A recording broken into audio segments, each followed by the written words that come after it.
Good evening. Welcome to a very different edition of The Project. The panel that was meant to be with you tonight will be here shortly and normal service will resume. But up first, a commercial-free discussion with the Prime Minister of Australia, Scott Morrison. Welcome to The Project. G'day, Waleed. I'm going to do something I never thought I would do. Yeah. Particularly in an interview with a politician. Yeah. I'm going to let you set the agenda to begin with. What do you want to say? It has been an extraordinary few days, and you've just got back from New Zealand and meeting with Prime Minister Ardern, and you would obviously have a keen sense of what it's like on the ground there. These events are tectonic. They affect us all. On Friday, I was in Sydney when the first news came through, and at that stage it was just very unclear. We didn't really know what was happening, who it was, except for where it was happening, obviously, and that was deeply distressing in the mosque. And then as the news came through and you get the briefings and it became crystal clear what had occurred, there was just a numbness. And we all experienced it. We all experienced it. The news came. And then the horror came of the hatred and the ugliness that had led to this. And I have a very forthright way, as you know and others know. And my first response, apart from getting in contact with Prime Minister Ardern to express our deepest sympathies and to say kia kaha, as you know, means stay strong, to our New Zealand whānau, it was to let all Australians know what had happened, to call it as it happened and what it was, and to seek to bind us up. Now, in the same way, both as Prime Ministers in New Zealand and Australia, my first reaching out was to the Muslim community, and the following day I was able to meet with the Imams Council, and I had many friends there. And basically we hugged when we met, my friends and I. And then we spoke honestly about what had occurred and how people were feeling in the Islamic community and the feelings that were going right throughout the country. But what really impressed me was the leadership was focused on two things. They were focused on reaching out to those in New Zealand and the practical things, burials, observance of the rights and so on, and how that could be done and how they could assist. But the other one was to get close to their own community and help them to try and absorb and understand. And so all of us over the last 4 or 5 days have sought to come to terms with this, and it's been a very emotional time. And it's reminded us, I think, of the fragility of life and how quickly hate and violence can take the most important things from us. So as I said on that first Friday night to Australians, just hug each other tonight. And I think we need to keep hugging each other. It's an attack that has kind of, I was going to say reset, but it's at least caused pause.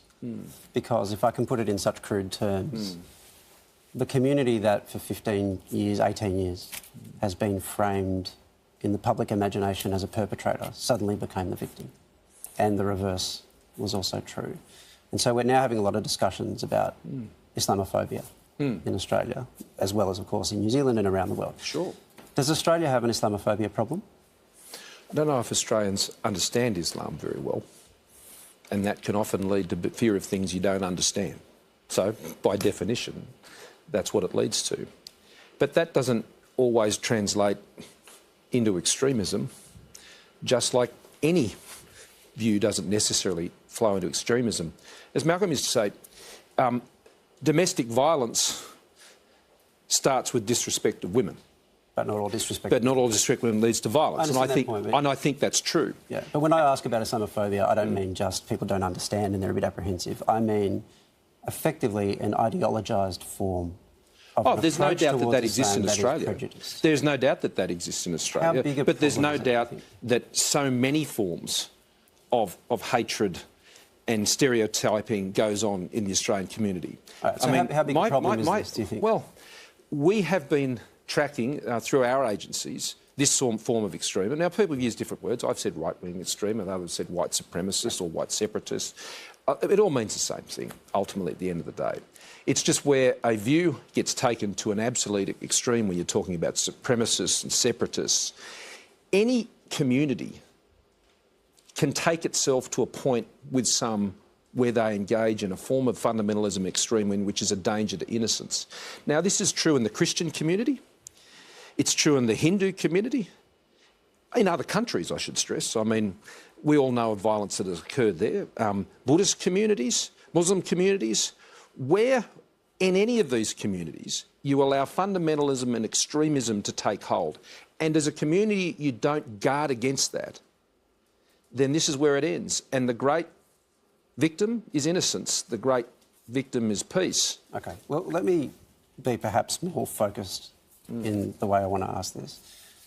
Does the coalition have a problem with Islamophobia? No, I don't believe the Liberal Party does, and I don't believe... I can't speak for the National Party, I'll let the leader of the National Party, but I don't think... No, you can, though. You are Prime Minister, and it is your coalition. No, I don't, so... no, I don't believe so. No, I don't believe so. And, but I'll speak for myself. Well, no, I get you all need to speak for yourself, but it is important to focus on the I coalition think it's generally. important for all of us. And today's Harmony Day. Yeah. And Harmony Day is an opportunity for us, I think, to understand better difference. Well, you know, the classic wisdom of seek first to understand before you're understood. And I think that is one of the important lessons of Harmony Day. The problem I have is that we don't do a lot of seeking to understand first. We often jump to conclusions about others. In politics, I think it's important that we have disagreements, but I wish we could disagree better. And I wish if we did disagree, that we always didn't leap to assuming other people's motives. And I think that's important. You know, you and I can disagree, and look, you've interviewed me before when you're on radio and years ago, and we've disagreed. But I think it's really important in Australia, if we want a better society, that we've got to disagree better and respect each other more and the motives of others and not leap to prejudiced conclusions about others. Sure, OK. So let me just run through some things and perhaps you can help me understand better or explain motives or whatever it might be. When you have people in your coalition, George Christensen speaking at a Reclaim Australia rally, appearing on an alt-right podcast, speaking at a Q Society event where horrible things are said about multiple minorities, when you've got a former Prime Minister, Tony Abbott, saying that Islamophobia never killed anybody, when actually it already had. It's not just that it was true at the time, it isn't now, it wasn't true at the time. And suggested that when Muslim leaders condemn terrorism, they don't really mean it. When you have Peter Dutton suggesting that Lebanese immigration in the 70s was a mistake, or that mistakes were made around it. When you have him talking about Mehreen Faruqi, who's a Muslim senator who's part of the Greens, being as bad as Fraser Anning after the Christchurch attacks. When you have multiple, I think 7, coalition senators shaking Fraser Anning's hand after he gives the final solution speech in Parliament. And when you have reports in a newspaper like The Australian that it got to the point that the head of ASIO, Duncan Lewis, contacted members of the Liberal Party and of the coalition to warn them about the way they were talking about Islam. When I aggregate all that, and there are other examples I could give, when I aggregate all that, is there something that does need to be confronted within your own party henceforth? Well, as leader, it's my job to ensure that the tone I set is the right tone. And the tone I've said, you can see from my experience, Waleed, and you may not be familiar with my experience in this area. Let me tell you the story. When I came into the Parliament in 2007, in the seat of Cook in the southern part of Sydney, that was not long after the riots that were there and the revenge attacks that took place soon after. So I know what it looks like in a community when things turn very bad and the cycle of violence is allowed to perpetuate.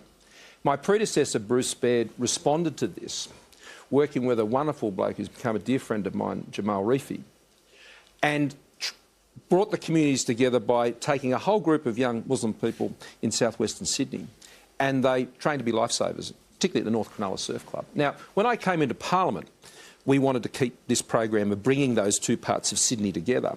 And Jason Clare, today a good friend of mine, a Labor member for that part of Sydney, we decided to take young people from both of our communities and walk the Kokoda track together to help us understand, and particularly our younger people, these two different types of cultures, or what I described as very different Australian experiences.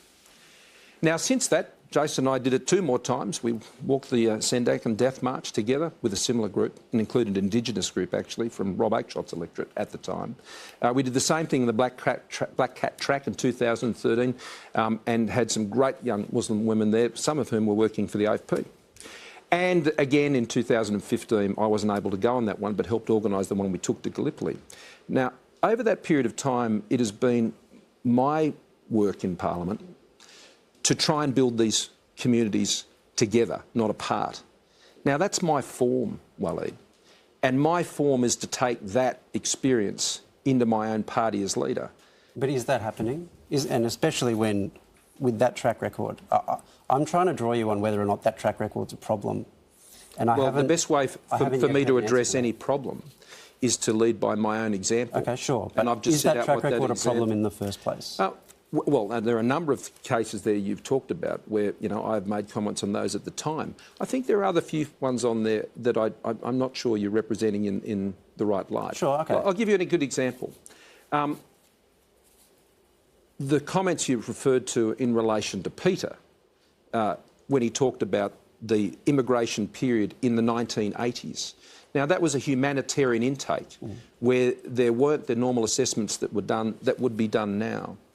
And, you know, there were things that were done at that time which the Immigration Department would tell you today that they would have done them differently if they'd had the lessons of that period of time. Only in relation to the Lebanese community? No, they learned lessons from all sorts of areas of intake. So why single out the Lebanese community in that context? Well, all I'm simply saying, Waleed, is that what Peter was explaining were some lessons that were learnt during a period of what was a fairly tumultuous time in the world. But he singled out the Lebanese community. If your question to me, Waleed, is this, which I believe it is do I think that every single statement by any single member of the Liberal Party has always been consistent? That's not my question. Well, maybe you want to rephrase it.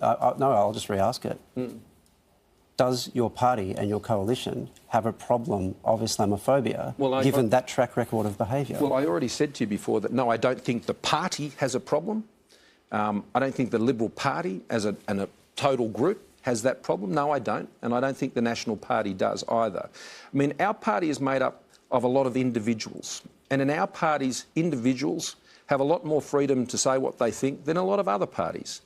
And it is not for the party to answer for every single member on every single occasion. What about, though, if they are speaking at a Reclaim Australia rally? I didn't support that at the time. Yeah, but it's a problem, isn't it? He was a backbencher and remains a backbencher in the government. And an endorsed candidate, I assume, in by the LNP. But again, if we want to get bogged down in this, or do we want to move to how we actually make things better? In terms of the individuals, I talk to all of my members. And as I say, I try and lead by example. And my example has been to work with the Muslim community very, very deeply. One of the hardest things I ever did as a politician, it was when Jamal rang me. There was a family, the Elba family. I don't know, you remember the story about the four brothers? Jamal rang me when I was Immigration Minister and said, these four boys have left. We think they've gone to the Middle East to fight for ISIS. And he said, is there anything you can do to try and prevent them from getting there? I immediately got in touch with the Australian, well, it was then still the Department of Immigration and Border Protection, but sadly they'd already gone through clearances and they'd already gone through Southeast Asia. Those boys are all dead today, the best of our knowledge. We know 2 are dead. But Jamal rang me and said, I'd like you to come and meet their parents. And so I did. And I sat down with them and said I was also there with Tony Abbott's knowledge, who was the Prime Minister at the time. And I just sat there and listened to their grief. So I have a keen understanding of what terrorist recruiters can do to destroy families. And innocence, again, is the victim. It doesn't matter whether you're Muslim, it doesn't matter whether you're Christian. When evil comes, it robs and it steals. And so I think the answer is not for us to retreat into tribes and try and herd people into tribes and say, well, you've got this problem, you've got that problem. I think the answer is to do what I said before. And let's try and better understand where we're all coming from and not try to line people up on teams. I appreciate that sentiment. I think talking about the past is important because the only way that you can move forward, reset at a moment like this, is if you acknowledge things that have happened in the past that are a problem and that need fixing. Well, let me talk about... Let's look at the future. You want to look at the future? You said Peter also was talking about the comment made by the Queen's Senator. That comment was suggesting that I and Peter Dutton were responsible for the terrorist attacks in Christchurch. Now, would you find that a reasonable statement to make? Would I equate it with what Fraser Anning had to say? Would you? that I personally... Did she say literally that you personally That was the clear implication, Waleed. Okay, we're going to get into implication. No, but no, you're comparing it to the direct statements I'm sorry, you raised the Fraser issue, Anning. so let me address it. No, Do you think it's reasonable for any senator to say that the Prime Minister and the Minister for Home Affairs was responsible for the terror attacks in Christchurch? And no, I don't. Well, but you're not asking. I think it's reasonable that Peter would have found that quite offensive. Yes. And in the heat of the moment, when people are upset... So it was a heat of the moment thing. Is that what you're saying? Waleed, the other night, you were very emotional, and I'm sure you may have said some things about me that, based on our conversation since, that you think may have been a bit over the top about my own motives when it comes to these issues. I understand say that again? Well, you think I said what? Yeah, well, you're on the other night, and as we discussed today,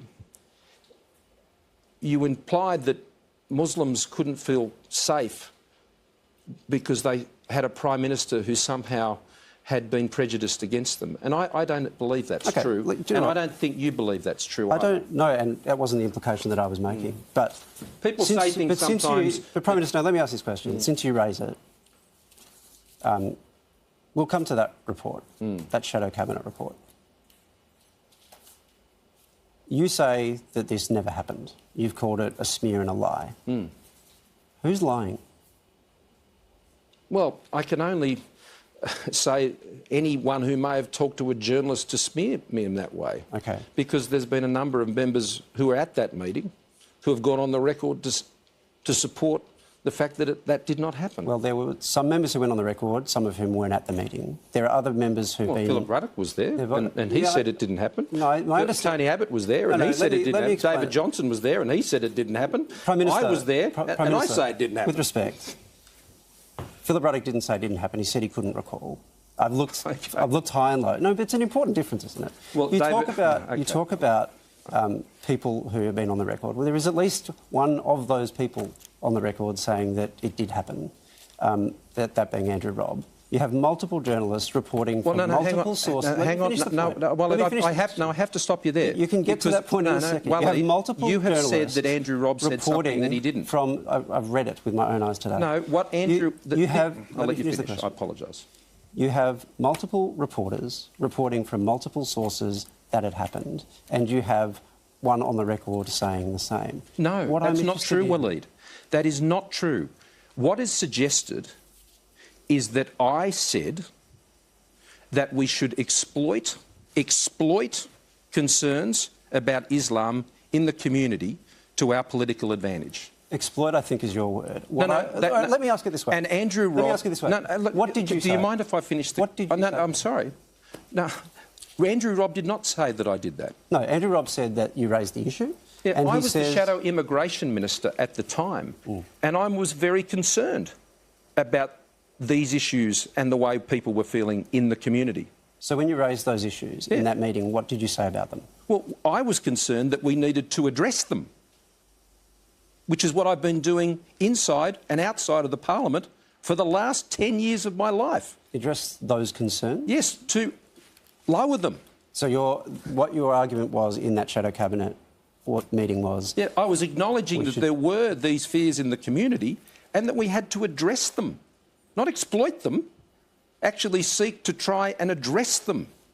So the reports then of other people in the Shadow Cabinet concluding that discussion by saying we have a non-discriminatory immigration policy and that's the way that it should stay. Yeah, that has always been my view. Right. But that... I have championed that view as a minister, as a member of Parliament for my entire public life. Why would that need to be said, though, if the discussion in the meeting was about how can we dampen down community concerns about Muslims? Because I think we have responsibilities, as you were just asking me to do, that where we are concerned that people would have fears about these things, that we would seek to alleviate those fears. And this was a meeting about campaign strategy, and you were saying... No, this was just a Shadow Cabinet meeting. OK, and so at the end of that... Talking about policy. At the end of that conversation, somebody had to say, it was reported as Julie Bishop, who I understand was chairing that meeting, said, we're drawing a line under this because we have a non-discriminatory immigration Yes, policy. that's my view, and that was my view. But it's always been my view. I still don't understand why she would need to say that if that wasn't a matter of controversy within the meeting. No, what I'm saying is that I was concerned about those fears in the community, and that it's always been my practice,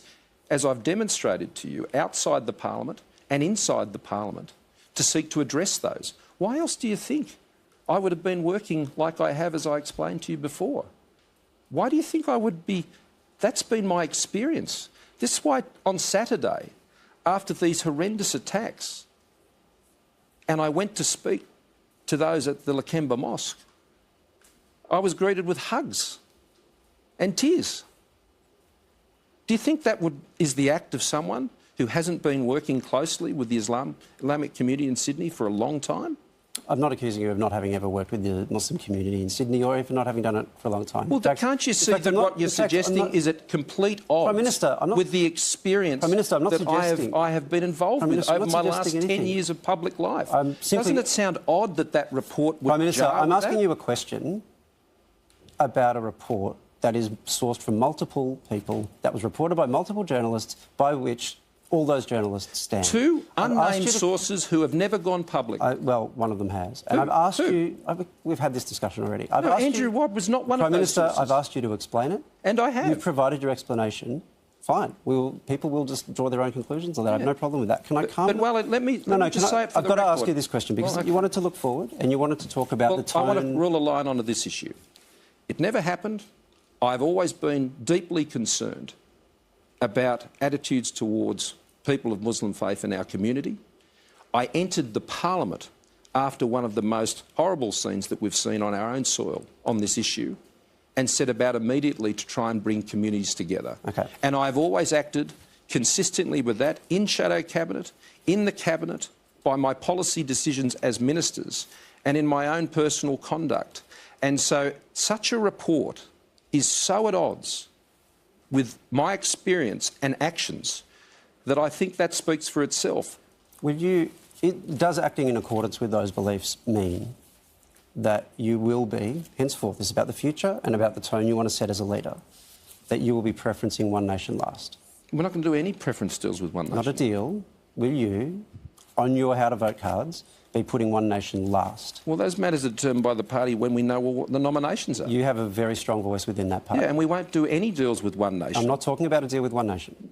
I'm talking about a decision from your party to preference one nation, who, by the way, said that Islam was a disease that needed to be vaccinated. Will you be putting them last on your how to vote card? What if Fraser Anning's running candidates? Right. So if Fraser Anning's, you'll put one nation ahead of Fraser Anning. Well, you tell me. I'm just asking. Well, this is the point, Waleed. I don't know who's going to nominate in the electorate. Okay, let me rephrase. In the electorate of Longman. No, well, you've raised the issue. In the electorate of Longman. Let me rephrase, because I know what Waleed, I know the way you're please let me answer one question. No, because I will ask this question, because this is going to get to the point. I'm just trying to answer your questions. I was raising the issue. Let me rephrase the practical Prime issue Minister, of Longman. I need to get through this question. Will you, at the very least, commit in every seat to putting them below the Labor Party and the Greens? Well, I'm going to wait to see what all the nominations are. And in our party, those decisions are made by the party organisation.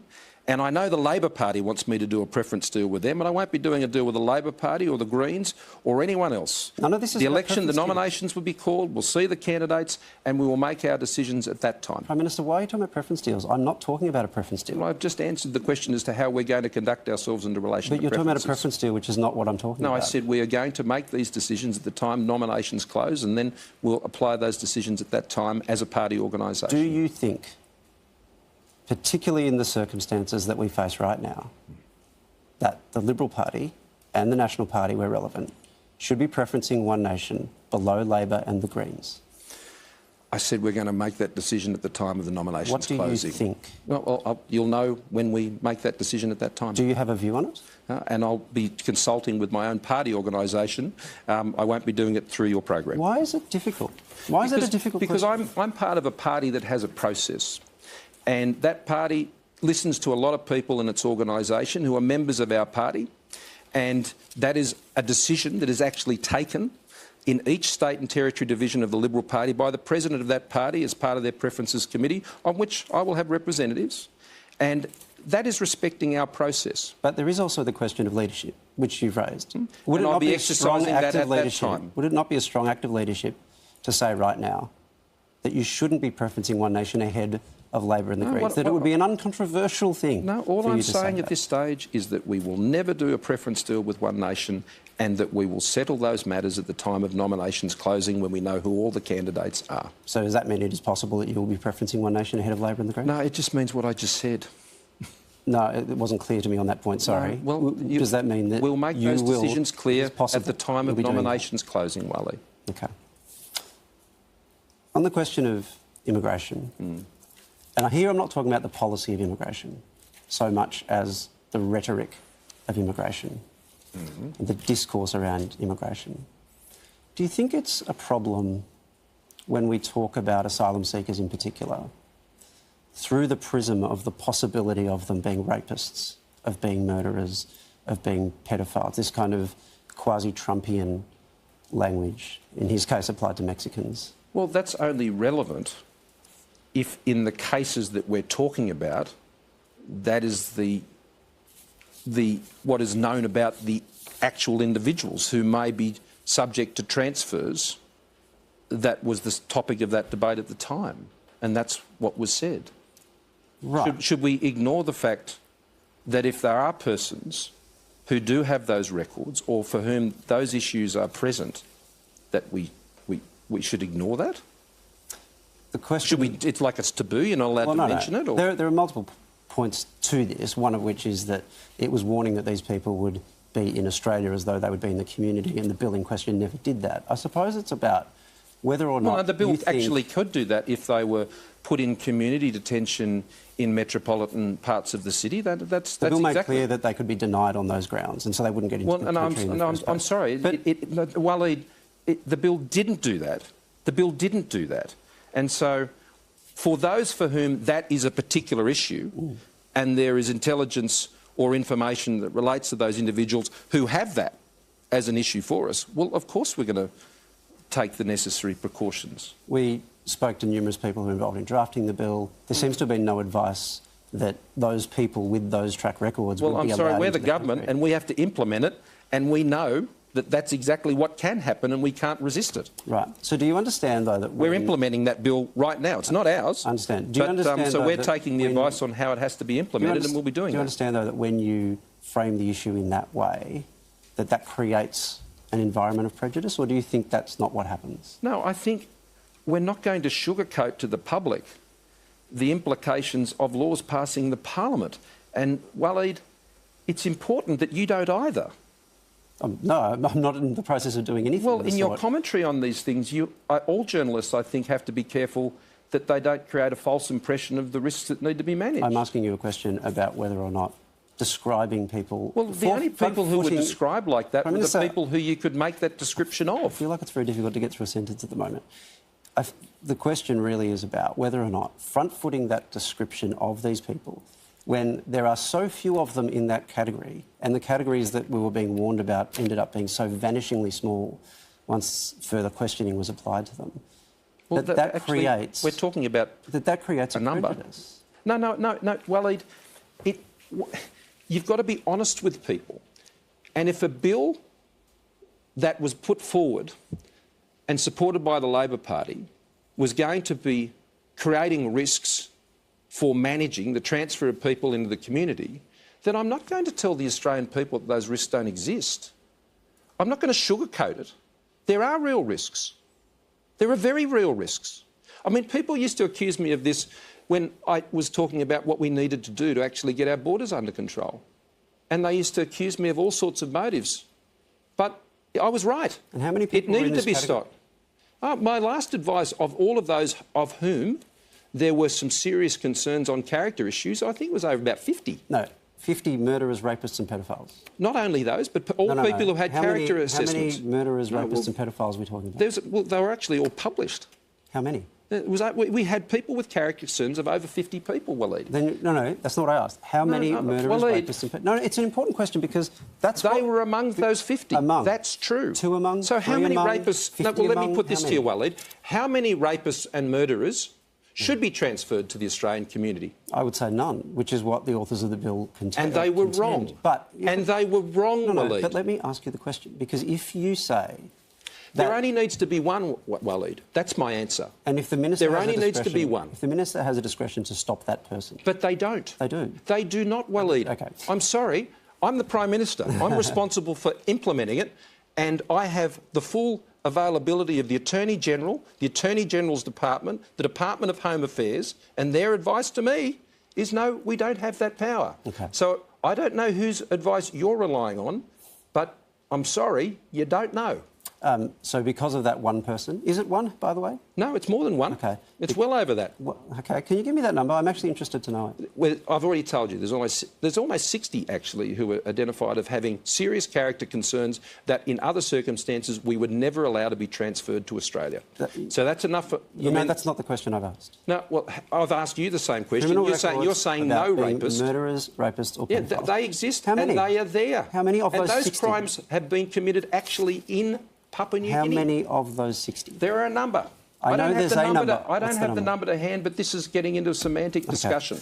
What I'm saying to you, Waleed, is this, though. Yeah. Don't sugarcoat this stuff.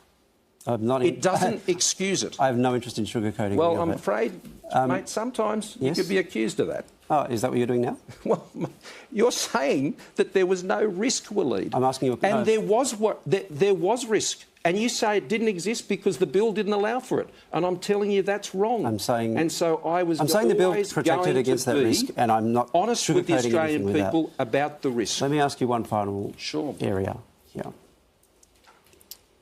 What needs to happen now, communally, and from the government? What does the government need to do? What leadership does the government need to show to lower the social temperature in Australia, do you think? You mean particularly after Friday? Yeah. Well, exactly what I did do. First step, call this out for what it was. Next step, go and sit down with Muslim brothers and sisters that I know and express my deepest and sincerest condolences and talk about the issues we needed to manage straight away. On Sunday, I went to the Coptic church in Arncliffe in Sydney, a community no stranger to shootings in churches, who understands, probably more than most, how deeply these things can affect communities. And went there and spoke there, prayed there with my family. On Monday, I went to the Australian-Israel Chamber of Commerce here in Melbourne, and I gave a speech which talked about the need for Australians to see each other as individuals, not herded into particular groups. That we could actually respect each other and the motives that sit behind each and every individual and not make assumptions about people based on what other people have said, and that we needed to disagree better, not necessarily agree more, and that we didn't allow conflict in debate to become a sport and an entertainment, but that we're able to get behind that and actually have real community building initiatives, which are exactly the type of initiatives I announced on Wednesday of this week. So I fully... Initiatives like Together for Humanity, which we put 2.5 million... Initiatives like the one we announced today with Basher Hurley down there at Richmond at Punt Road. These types of programs which I have been supporting and my government has been funding for years now. That's what we need to do. So I fully expect that when someone, one of your political opponents, behaves in a way that is contrary to the spirit of that you will censure them. I fully expect that. Do you think you will do it when it comes from within your own set of political allies? Well, I have. So again, Waleed, look to the experience that I've laid out for you tonight. And don't prejudge me. I'm not prejudging, I'm asking you the question. Well, will you henceforth... That's my form, Waleed. The next time... I'm happy to call out people, as others have sought to call me out on things. I'm not shy about doing these sorts of things. I'm not shy about doing these sorts of things because I know what my values are and I know what I have done in my life to try and build these bridges between communities. When I became Prime Minister, I said I want to do 3 things.